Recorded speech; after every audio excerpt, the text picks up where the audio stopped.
अस्सलाम वालेकुम जी।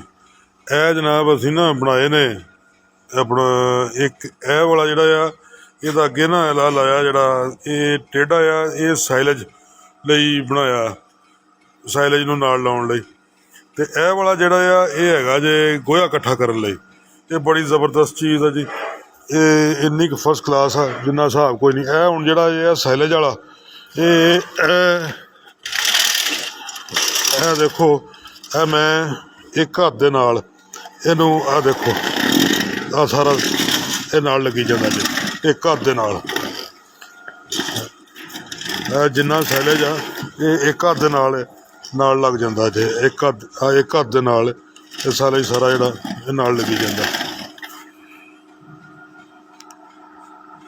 ਹੁਣ ਤੁਹਾਨੂੰ ਉਹ ਦੂਸਰਾ ਜਿਹੜਾ ਆ ਨਾ ਉਹ ਗੋਹੇ ਚਲਾ ਕੇ ਤੇ ਗੋਹਾ ਇਕੱਠਾ ਕਰਕੇ ਦਿਖਾਉਂਦੇ ਆ। ਵਾਲੇਕੁਮ ਅਸਲਾਮ। ਇਹ ਦੇਖੋ ਜੀ, ਇਹ ਨਾ ਸਾਡਾ ਇਹ ਦੇਖੋ ਗੋਹਾ ਸਾਰਾ, ਅਤੇ ਇਹ ਜਾਨਵਰ ਨੇ ਸਾਡੇ ਸਾਰੇ ਖੜੇ। ਅਤੇ ਇਹ ਜਗ੍ਹਾ ਜਿਹੜੀ ਹੈ ਨਾ ਇਹ ਹੈਗੀ ਜੇ ਤਕਰੀਬਨ 13 ਫੁੱਟ ਤੋਂ ਜ਼ਿਆਦਾ ਆ, ਅਤੇ ਇਹ 90 ਫੁੱਟ ਲੰਬੀ ਹੈ।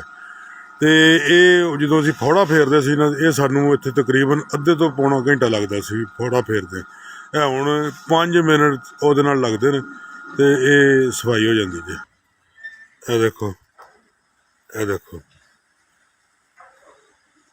ਬੜੇ ਆਰਾਮ ਨਾਲ ਇਹਨੂੰ ਲੈ ਕੇ ਗੋਹੇ ਨੂੰ ਆ ਰਿਹਾ। ਇਹ ਦੇਖੋ ਬੜੇ ਆਰਾਮ ਨਾਲ।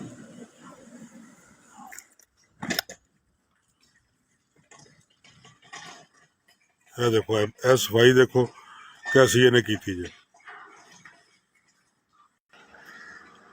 ਲਓ ਜੀ 5 ਮਿੰਟ ਜਿਹੜੇ ਨਾ ਜੀ ਉਹ ਨਹੀਂ ਲੱਗੇ ਹੈਗੇ। ਅਤੇ ਇਹ ਦੇਖੋ ਜੀ ਇਹ ਜਨਾਬ ਸਫਾਈ ਹੋ ਗਈ ਜੀ। ਅਤੇ ਇਹ ਸ਼ੈੱਡ ਦਾ ਜਨਾਬ ਇਹ ਦੇਖੋ, ਇਹ ਜਨਾਬ ਇਹ ਸਫਾਈ ਜਿਹੜੀ ਹੈ ਇਹ 5 ਮਿੰਟ ਨਹੀਂ ਜੇ ਲੱਗੇ। ਅਤੇ ਇਹ ਜਨਾਬ ਬੜੀ ਜ਼ਬਰਦਸਤ ਚੀਜ਼ ਕਿ ਜੇ ਜਿਹਨਾਂ ਦੇ ਫਾਰਮ ਮੈਨੂਅਲ ਕਰਦੇ ਨੇ ਨਾ ਜੀ ਸਫਾਈ ਫਾਰਮਰ, ਉਹ ਇਹ ਬਣਾਉਣ, ਇਹ ਬੜੀ ਜ਼ਬਰਦਸਤ ਚੀਜ਼ ਹੈ ਜਨਾਬ। ਸਫਾਈ ਦਾ ਬੜਾ ਸੁੱਖ ਇੱਥੇ।